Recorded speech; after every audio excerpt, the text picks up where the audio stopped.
Justin and I had been together for 10 years, married for 6. I'd been with him for my whole adult life. We'd been dating since I was 17 and he was 18. I always thought he was my soulmate. The man I wanted to grow old with. Turns out, I was wrong. I was devastated when I found out. Yes, Justin had been staying out later than usual. And his explanations were usually flimsy at best. I'm not stupid. I had my suspicions, but I think I just really didn't want to come to terms with the fact that my husband was seeing another woman. Honestly, I might have gone years without discovering the truth. But Justin got sloppy. Welcome home, honey. Fun night out with the guys after work again. Uh-huh. Justin grumbled, brushing past me. I made dinner if you're hungry. Beef tips and rice. I know it's one of your favorites. Ate at the bar. I'm going to bed. He muttered, steadying himself against the wall, before woozily clomping up the stairs. My heart sank. Nights like those were becoming more and more frequent. I loved my husband. All I wanted was to spend a little quality time with him after a long day at work. But he couldn't even spare me a few minutes. I glanced up at him as he lumbered up the steps, a tear trickling down my cheek. In an instant, any sadness that I felt was replaced with burning rage. Because when Justin passed underneath the overhead light, I saw what appeared to be a hickey on the side of his neck. A cocktail of emotions swirled within me. Despair, resentment, betrayal. They all hit me like a ton of bricks. I was stunned. I didn't know what to do. I mean, who would? The man I had been head over heels for all that time had stabbed me in the back. I was in disbelief.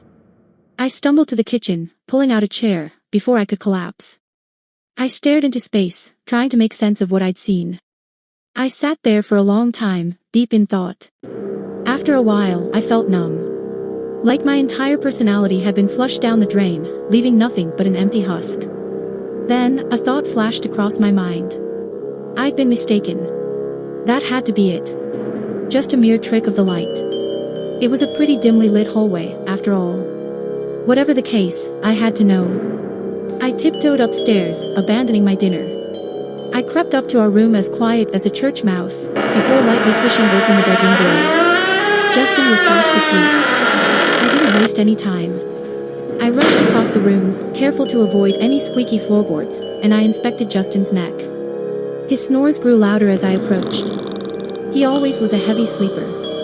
I cursed when I got a closer look. Justin was sleeping on his side, and I was not going to try to roll him over. I glanced around, searching for anything that might provide concrete evidence. My eyes fell to the bedside table. Bingo! I snatched Justin's phone from his charger. I held my breath as I pressed his meaty thumb onto the screen to unlock it. I grinned, feeling a rush of exhilaration as I achieved my goal. Waha. I froze. Justin groggily opened his eyes a sliver as my hand hovered over him. My blood turned to ice, and I prayed with all my might that my husband would just go back to sleep. To my immense shock, my prayers were answered. Justin mumbled incoherently under his breath, before grabbing a fistful of covers, and nodding off. I'd escaped by the skin of my teeth. I had to be more careful. The first thing I did was check Justin's texts. I immediately saw a woman's name I didn't recognize. My heart shattered when I read the messages. Hey baby. Last night was incredible. See you again after work today? You're damn right. I wish you never had to leave. What about that wife of yours, though? Won't she get suspicious? Her? Not a chance. Even if she does find out, she won't leave. I could murder a baby in front of her, and she'd still think I was a saint. A deep-seated rage bubbled within me.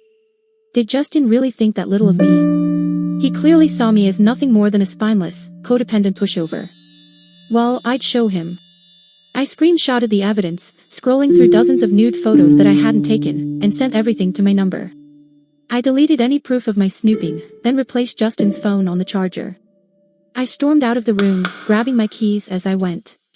I made it halfway across the living room when the realization hit me. I had nowhere to go. All my family lived 7 hours away. It was too late to book a decent hotel, and I really didn't want to drag any of my friends into my drama. Not yet, at least. That left me with one option. I had to sleep on the couch.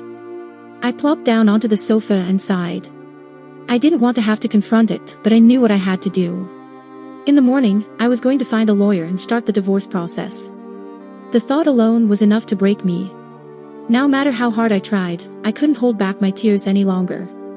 I cried like a baby, silently sobbing into a scratchy pillow for what must have been hours. My eyes were puffy by the time I was done. I couldn't fathom falling asleep in a state like that, but I must have at some point. Because the next thing I remember, sunlight was flooding through the blinds. Morning, babe. How'd you dash? The rest of the sentence caught in my throat. That was right. Justin and I were about to be over. I grabbed my phone from the coffee table, tears stinging at the corners of my vision. I opened up the text I'd sent myself as proof that the past 12 hours hadn't been some twisted nightmare. But the messages were gone. My eyes grew wide as I stared at the screen. That couldn't be right. They'd been there, clear as day the night before. Something wasn't adding up. I suddenly paused, bolting upright. Was that breakfast? The tantalizing aroma of eggs and bacon wafted around the corner from the kitchen. My brows furrowed. Justin never cooked. My breathing was shallow as I tentatively shuffled toward the kitchen. Curiosity gnawed at me like a piranha. I apprehensively peeked around the corner, unsure of what I would find. To my shock, there was my husband, humming a little tune while flipping pancakes. I rubbed my eyes. Was I seeing things? Surely I was delusional from lack of sleep. That had to have been it. Then, Justin turned, his icy blue eyes locking onto mine. Morning, princess. I hope you're hungry. I saw you sleeping on the couch, and I thought you might not be feeling well, so I decided to make you a hot meal to help you get better. My heart skipped a beat. Was this really my husband? It looked like him. Sounded like him too. Still, I was weary. Yeah. Just feeling a little under the weather is all. Are you feeling okay? You're acting different. Never been better. Honestly, I think I've really turned a new leaf. He said, placing a steaming plate before me. The old Justin is caput. From now on, I swear, I'm going to be the best husband I can be. Our gazes connected, and I searched his expression for answers. He seemed genuine. If this was an act, it was a damn good one. Thanks, babe. That really makes me happy to hear. Justin beamed at me, the warmth of his smile seeping into my heart. It had been years since he looked at me like that. Well, get used to it, because I'm keeping my word. I love you, Lydia. I wanted to be suspicious. I wanted to remain silent. I wanted to keep my guard up. But how could I? All I needed was love and attention, and I was finally getting it. For the first time in a long time, it felt like my husband actually cared. I love you too, Justin, I muttered, before digging into my meal. A big part of me was still leery of my husband. His timing was pretty convenient, after all. But even with all my doubts, Justin was seemingly sticking to his promise. He took me out on dates, paid to get my nails done, bought me flowers, he even started shouldering most of the housework.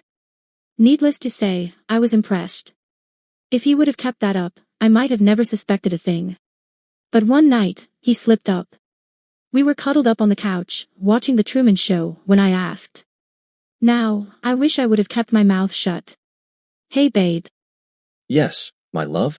Justin asked, his eyes still glued to the screen. If someone close to you was an imposter, like, a perfect replica except for a few tiny changes, do you think you'd notice? Justin tensed up, his eyes wide as he slowly turned to face me. A blank stare had overtaken his expression. A chill rippled through my body when he looked at me like that. He was beginning to frighten me. I suppose so. Why do you ask? His voice was monotone, dripping with a tinge of urgency. I didn't know how to process his sudden shift in personality. It's the premise of the movie we're watching. I watched as the color seeped back into his face, and he loosened up, breathing a sigh of relief. I cocked a curious brow. Why was he acting so strange? That makes sense. We sat there in uncomfortable silence, shifting our attention back to the TV screen. After a few more tense moments, I couldn't take it anymore. I've got to use the restroom and charge my phone. I'll be right back. No need to pause the movie for me. Justin nodded, before grinning up at me. His smile. Had his teeth always been that straight? Okay, baby girl. Hurry back. Wouldn't want your spot to get cold. Yeah, sure thing. I practically bolted up the stairs, locking myself in our room. I slumped against the door, trying to steady my palpitating heart. What was going on? Was it just me, or was that some seriously freaky behavior? Either way, I needed a second to calm down. I had my eyes shut, focusing on my breathing, when I heard it. My phone was buzzing from inside my pocket. I hurriedly retrieved it, glancing at the screen. Unknown number. I normally don't answer calls from strangers. But something compelled me. Maybe it was intuition, or perhaps I just wanted someone to talk to other than my husband. In the end, I accepted the call. Hello. Lydia? Lydia Atkins? Speaking. Look, this is going to sound crazy, but I need you to hear what I have to say. Okay. I suddenly jolted up from my spot on the floor and stared at the locked door separating me from the hallway. Loud knocks rattled it in its frame. Lydia, who are you speaking to? Panic surged through me as I scrambled for an answer. It's my mom. Go back downstairs, I'll be there in a minute. That was him, wasn't it? The caller said. That was my husband, yes. Why do you ask? I whispered, putting as much distance between myself and the door as possible. Lydia, I need you to hear me out.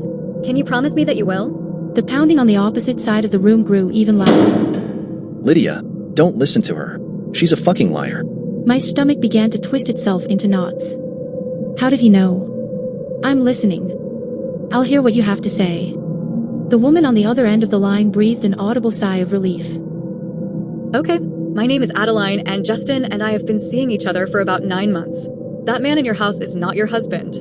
My blood turned to ice, and I began to tremble. No. That couldn't be true. In a shaky voice, I asked the question that will haunt me until I die. How do I know you're telling the truth? There was a long pause, the bangs outside my door reaching a nauseating crescendo. When Adeline answered, I knew without a shadow of a doubt that I was in serious danger. Lydia, for the past week, Justin has been living with me.